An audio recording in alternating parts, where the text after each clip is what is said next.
Hey guys and welcome back to my channel. Hope you all are doing well and preparing for your upcoming CS attempts. In this video, I'll be sharing you all with the complete strategy of CMSL subject, which means Capital Market and Security Laws, which contains both theory part as well as practical part also. So सबसे पहली चीज अगर मैं आपको बताऊं, ये paper पूरा case study based होता है. आपको मोस्टली 2 या 3 क्वेश्चंस डायरेक्ट मिल जाएंगे, बट पूरा पेपर केस स्टडी बेस्ड होता है. एंड इसी रीजन के वजह से मैंने नोटिस किया कि बच्चे इसी पेपर को देने से बहुत डरते हैं. So in this video I will be sharing you with the complete strategy कि आप इसको कैसे स्ट्रेटेजाइज करके पढ़े. I am going to clear all your doubts regarding कैसे इस सब्जेक्ट को स्टार्ट करें, किस सीक्वेंस में पढ़े, कौन सा चैप्टर इंपॉर्टेंट है, इसको रिवाइज कैसे करें, कौन सा पार्ट पहले करें ताकि हमारा जो सिलेबस है वो जल्दी कंप्लीट हो जाए एंड मैक्सिमम मार्क्स कवर हो जाए, और राइटिंग प्रैक्टिस कैसे करनी है, और इसकी जो केस स्टडीज है या फिर इसके जो क्वेश्चंस है वो कैसे सॉल्व करें. मैं सारी चीजों के बारे में बात करूंगी. So please watch till and. First of all अगर बात करूं तो ये जो सब्जेक्ट है ये 2 पार्ट में डिवाइडेड है. पहला पार्ट कैपिटल मार्केट जो कि है 40 मार्क्स का, एंड दूसरा पार्ट जो है वो है सिक्योरिटीज लॉस जो कि है 60 मार्क्स का. अगर मैं इजी वे में बात करूं तो इसका जो पार्ट है वो टोटली बहुत ईजी है, पूरा थ्योरेटिकल है.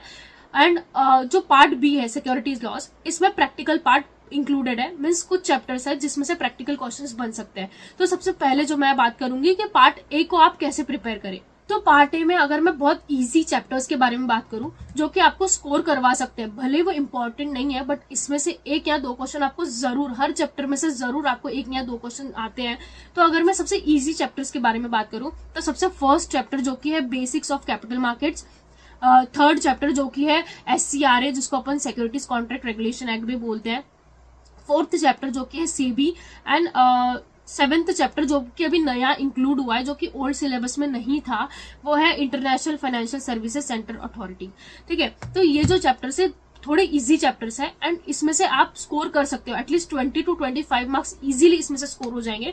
तो मैं बोल रही हूँ अपनी जो स्टार्टिंग है वो आप इसी चैप्टर से करना. जैसे ही आपके वो तीनों चैप्टर्स कंप्लीट हो जाते हैं, गो फॉर सेकेंड चैप्टर, क्योंकि सेकेंड चैप्टर थोड़ा सा मैं बोलूंगी टफ चैप्टर है पूरे पार्ट ए में अगर देखा जाए तो. एंड इसमें से मोस्टली आपको 2 क्वेश्चंस तो आराम से मिल जाएंगे. And after completing your second chapter, go for 6th chapter जो कि है सिक्योरिटीज मार्केट इंटरमीडियरीज. गाइस ये बहुत इजी चैप्टर है. हाँ, माना कि लेंथी है बट बहुत इजी है. इसमें आपको डायरेक्ट क्वेश्चन मिल सकता है. आपको किसी भी इंटरमीडियरी के बारे में लिखना पड़ सकता है. मीन्स आपको डिटेल पूछी जाएगी कि right about this and that intermediary. तो अगर आप इसको इजी, मैं आपको प्रिपरेशन इसकी स्ट्रेटेजी बताऊँ, अगर आप इस चैप्टर को प्रिपेयर करना चाहते हो तो सबसे फर्स्ट आपकी मॉड्यूल खोलो. मॉड्यूल में हर एक इंटरमीडिएट के बारे में डिटेल में पढ़ो and right it in short. अपने हैंड रिटन नोट्स बनाओ और हर एक इंटरमीडिएट के बारे में क्रक्स जो कि बहुत मेन डिटेल्स है वो आप लिखते चलो. तो एंड मोमेंट पे जब आप एक दिन पेपर के पहले अगर आप पढ़ोगे तो आपको मॉड्यूल पूरी गो थ्रू नहीं करनी पड़ेगी ये चैप्टर की. आपको सिर्फ अपने जो हैंड रिटन नोट्स, जो मेन पॉइंट्स आपने हर एक इंटरमीडिएट के बारे में लिख रखे, आपको सिर्फ वो पढ़ के जाना है, आपका काम हो जाएगा. एंड देन नेक्स्ट जो चैप्टर्स बचते हैं वो है 5th and 7th chapter. Guys अपन को कोई भी चैप्टर छोड़ के नहीं जाना है, बिकॉज हर एक चैप्टर में से आपको एक ना एक क्वेश्चन जरूर दिखने को मिलेगा. So don't skip a single chapter and a single topic also. तो ये रही पार्ट ए की स्ट्रेटेजी. मोस्टली थोड़ी सी बोरिंग पार्ट है बट स्टिल आपको कवर तो सारा ही करके जाना है. तो मैं आपको यही सजेस्ट करूंगी कि आप कोई भी चैप्टर छोड़ के ना जाए, एटलीस्ट उसको रीड करके जरूर जाए. जो मैंने बताया आपको 5th और 7th चैप्टर, 3rd चैप्टर या फिर 4th चैप्टर, ये थोड़े से लीस्ट इंपॉर्टेंट चैप्टर्स है बट इसमें से क्वेश्चंस आते हैं. So don't skip a single topic from this chapters. अब आ जाते हैं पार्ट बी की तरफ. सो गाइस अगर मैं पार्ट बी के बारे में बात करूं तो ये बहुत इंपॉर्टेंट पार्ट है. मतलब पूरे ओवरऑल सब्जेक्ट में अगर मैं बात करूं तो ये पार्ट बी जो है वो ज्यादा इंपॉर्टेंट है in comparison of part A. तो अगर आप इनके चैप्टर्स देखोगे तो इसमें बहुत इंपॉर्टेंट चैप्टर्स है जो कि आपको, जिसमें से आपको केस स्टडीज या प्रैक्टिकल पार्ट ज्यादा देखने को मिलेगा. एंड अगर मैं इंपॉर्टेंट चैप्टर्स के बारे में बात करूं तो सबसे पहला जो इंपॉर्टेंट चैप्टर आ जाता है इसमें 8th चैप्टर जो कि इश्यू ऑफ सिक्योरिटीज है. इसको ICDR बोला जाता है इन शॉर्ट. एंड इसमें से आपको केस स्टडीज देखने को मिलेगी. इसमें से आपको टॉपिक्स ही ऐसे मिलेंगे जिसमें से आपको केस स्टडीज बन सकती है, प्रैक्टिकल, इवन प्रैक्टिकल भी बन सकता है. तो ट्राई टू, जब भी आप इसको, इस चैप्टर को पढ़ोगे तो try to cover all the topics and बहुत इंपॉर्टेंट चैप्टर है, तो आप इसको इजीली नहीं ले सकते। Next important chapter is LODR means 10th chapter, इसको इन शॉर्ट में LODR बोलते हैं। सो गाइज ये जो चैप्टर है इसमें ऐसा कुछ पार्ट है, मतलब इसमें मोस्टली आपको ऐसी चीजें पढ़ने को मिलेगी जो आपने ऑलरेडी कंपनी लॉ में पढ़ी होगी। बहुत इंपॉर्टेंट चैप्टर है ये भी, पूरा थ्योरेटिकल चैप्टर है, तो इसमें आपको डरने की कोई जरूरत नहीं है। इसमें मोस्टली आपको पूरा थ्योरेटिकल क्वेश्चन ही आएंगे एंड डायरेक्ट भी देखने को मिल सकते हैं, मोस्टली तो इनडायरेक्ट ही आएंगे, बट आपको कभी अगर बेटर चांस हुआ तो आपको इसमें से डायरेक्ट क्वेश्चन आ सकता है। थर्ड इंपॉर्टेंट चैप्टर के बारे में अगर मैं बात करूं तो वो है म्यूचुअल फंड्स। गाइज इसमें से आपको एक ना एक प्रैक्टिकल क्वेश्चन जरूर मिलेगा एंड इसमें से मोस्टली प्रैक्टिकल पार्ट ही कवर होता है, थ्योरी भी इसमें बहुत इंपॉर्टेंट है। तो मैं स्टिल आपको यही चीज रिकमेंड करूंगी कि don't skip a single topic from this chapter also. अब ये तो हो गई इंपॉर्टेंट चैप्टर्स के बारे में बात। अब नेक्स्ट मैं ये आपको बताऊंगी कि आपको इसको किस सीक्वेंस से पढ़ना है इस पार्ट को। तो सबसे पहला जो चैप्टर आपको कवर करना है वो है 8th चैप्टर, जो कि इश्यू ऑफ सिक्योरिटीज। इसमें आपको सारे बेसिक देखने को मिल जाएंगे, मैं आपको पूरा ओवरव्यू समझ आ जाएगा कि हाँ एक्चुअली पार्ट बी क्या क्या चीजें कवर करता है। So start your part B from 8th chapter only. अब इसके बाद अगर मैं चैप्टर के बारे में बात करूं तो just go for takeover code and insider trading. Guys एक हैवी चैप्टर कवर करने के बाद अगर आप 2 इजी चैप्टर कवर करते हो तो आपकी जो प्रिपरेशन है वो एकदम इजीली कवर होते चली जाती है। बिकॉज अगर सारे बड़े बड़े टॉपिक आप एक साथ लेके बैठोगे तो this doesn't make a sense. आपको सबसे पहले एक इंपॉर्टेंट चैप्टर करना है एंड देन उसके बाद लीस्ट इंपॉर्टेंट चैप्टर को भी कवर करना है, बिकॉज क्वेश्चन तो इसमें से भी बनेंगे ही। तो पहला अगर मैं सजेस्ट करूं तो पहला आप 8 चैप्टर कवर करो। 8 चैप्टर कवर होने के बाद 2 छोटे छोटे चैप्टर है, जो कि एक टेक ओवर कोड, छोटा तो नहीं बोलेंगे, takeover code is the vast, बहुत लेंदी और बहुत इजी चैप्टर है, और इसमें से आपको एक क्वेश्चन जरूर देखने को मिलेगा टेक ओवर कोड में से। तो आप जैसे 8 चैप्टर कंप्लीट करते हो वैसे ही आप सीधा टेक ओवर कोड पे चले जाओ, जो कि 8 चैप्टर एंड देन जो कि है 11th चैप्टर, एंड उसके बाद आप सीधा 12th चैप्टर पे चले जाओ, जो कि इनसाइडर ट्रेडिंग। ये 3 चैप्टर होने के बाद आप आ जाओ सीधा म्यूचुअल फंड्स पे। म्यूचुअल फंड्स बहुत इजी है, बस इसमें से एक प्रैक्टिकल क्वेश्चन जरूर बनेगा, जैसे कि मैंने आपको बता दिया। उसके बाद आप आओ 16th चैप्टर पर, जो कि CIS। ये बहुत लीस्ट इंपॉर्टेंट चैप्टर है, बट मैं बोल रही हूँ जैसे कि एक क्वेश्चन इसमें से भी बनेगा।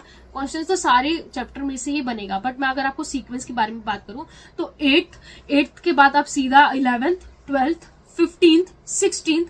अब CIS कंप्लीट करने के बाद एक थोड़ा सा हार्ड टॉपिक अगर अपन बात करें तो आप सीधा आ जाइए 10th चैप्टर के ऊपर, जो कि फुल ऑन थ्योरेटिकल चैप्टर है और ये थोड़ा सा लेंदी पार्ट है। तो अगर आप इस सीक्वेंस पे पढ़ते हो तो आपका इंपॉर्टेंट चैप्टर, फिर थोड़े से लीस्ट इंपॉर्टेंट चैप्टर्स और छोटे चैप्टर्स, एंड फिर वापस से इंपॉर्टेंट चैप्टर, ऐसे करके आप अपनी जो प्रिपरेशन है वो बहुत अच्छे से प्रिपेयर कर सकते हो एंड आप इसमें से मार्क्स ज्यादा सिक्योर कर सकते हो ऐसे पढ़ के। And after completing your LODR वाला chapter, just go for 14th chapter, जो कि है डीलिस्टिंग। इसमें से भी आपको एक क्वेश्चन जरूर देखने को मिलेगा एंड ये भी पूरा थ्योरेटिकल है, तो आपको इसमें से भी प्रिपेयर करने में ज्यादा डिफिकल्टी नहीं आएगी। आप अच्छे से अगर लेक्चर देखोगे तो आपका ये वाला जो है चैप्टर वो भी अच्छे से प्रिपेयर हो जाएगा। And after completing all the chapters come to 9th and 13th chapter, जो कि ये न्यू इंक्लूड किए गए हुए। पुराने सिलेबस में, ओल्ड सिलेबस में मेरे टाइम पे तो ये चैप्टर्स नहीं थे, तो इनका तो मैं नहीं बता सकती, बट स्टिल आपको कवर तो करके ही जाना है। सो इनको लास्ट में ही आप रखोगे तो भी चलेगा। पहले आपको जितने भी रिमेनिंग चैप्टर है, जो सीक्वेंस से मैंने आपको बताया, वो आप जरूर करके जाओ। एंड इसके बाद ये जो 2 चैप्टर, 2-3 जो भी चैप्टर छोटे छोटे बच जाते हैं, इनको आप लास्ट में भी करोगे। एंड इनकी जब आप सिर्फ एक बार इनको गो थ्रू करके ही लेक्चर से एक बार अच्छे से देख लोगे तो भी आपके ये चैप्टर प्रिपेयर हो जाने। अब आ जाते हैं स्कैनर की ओर। गाइज आप प्रिपरेशन तो बहुत अच्छे से कर लोगे सारे चैप्टर्स की, बट अगर आप इसके आप सीधा क्वेश्चंस देखने जाओगे तो आपसे बिल्कुल फर्स्ट टाइम पे तो आपको क्वेश्चंस नहीं सॉल्व होंगे, बिकॉज इसमें से केस स्टडीज बनती है, मैंने जैसे आपको बोला। तो मैं आपको एक ही बात सजेस्ट करूंगी, जैसे ही आप किसी चैप्टर को पूरा कंप्लीट कर लेते हो, डायरेक्टली आप स्कैनर पे जाओ एंड देखो कि इस चैप्टर में से कैसे कैसे पास्ट में कैसे कैसे क्वेश्चंस बने हुए हैं and try to solve that by your own. आप जितना इनको खुद से सॉल्व करने की कोशिश करोगे, आपको उतना आपका माइंड इसमें खुलते जाएगा एंड आपको समझ में आ जाएगा कि हाँ इसमें से क्वेश्चन कैसे बनना। अगर बात करें कि इसको रिवाइज कैसे करना है, तो हर पार्ट को आपको दोनों पार्ट, पहली बात तो डिवाइडेड है, उन दोनों को अलग ही रखना है। इसको आपको अलग तरीके से रिवाइज करना है एंड इसको अलग तरीके से रिवाइज करना है। पार्ट 1 के बारे में अगर मैं बात करूं तो इसका रिवीजन आपको अगेन एंड अगेन करना पड़ेगा, क्योंकि पूरा थ्योरेटिकल पार्ट है एंड इसको भूलने के चांसेस बहुत ज्यादा होते हैं, बिकॉज इसमें बहुत बोरिंग सी चीज है एंड पूरा थ्योरी पार्ट है एंड तो आपको इसको जितना ज्यादा रिवाइज करोगे उतना ज्यादा याद रहेगा। पार्ट बी में आप जितना ज्यादा कवर कर सकते हो वो ज्यादा इंपॉर्टेंट है। रिवीजन भी उसके हाथ के साथ इंपॉर्टेंट है, बट आपको इसमें रिवाइज करना बहुत इजी हो जाता है क्योंकि इसमें ज्यादा कॉन्सेप्चुअल बातें दी गई है एंड ज्यादा प्रैक्टिकल बातें दी जाती है, तो आपको इसमें रिवाइज करने का ज्यादा टेंशन नहीं रहता। बट हाँ, आप जैसे ही चैप्टर कंप्लीट करते जाते हो तो हाथ के साथ उसके अगले दिन, उसके नेक्स्ट दिन आपको 2 से 3 बार आप तभी के तभी फ्रेश रिवाइज कर लिया करो, ताकि एंड में आपको सारा एक बार पूरा उठा के रिवाइज करने में दिक्कत ना हो। एंड स्टिल इसके बाद भी अगर आपके मन में कोई भी डाउट बचता है तो आप मुझे कॉमेंट करके जरूर पूछना। ऑल्सो मेरे टेलीग्राम ग्रुप को जरूर ज्वाइन करना, जिसकी लिंक मैं डिस्क्रिप्शन में डाल दूंगी। मैं आपको, अगर मेरे पास कोई नोट्स होंगे तो मैं आपको जरूर वहां पे प्रोवाइड करूंगी of CMSL subject, and scanners भी मैंने वहां पे आपको शेयर की हुई है, तो आप एक बार जरूर जाके चेकआउट करना। So thank you so much for watching and see you in the next video.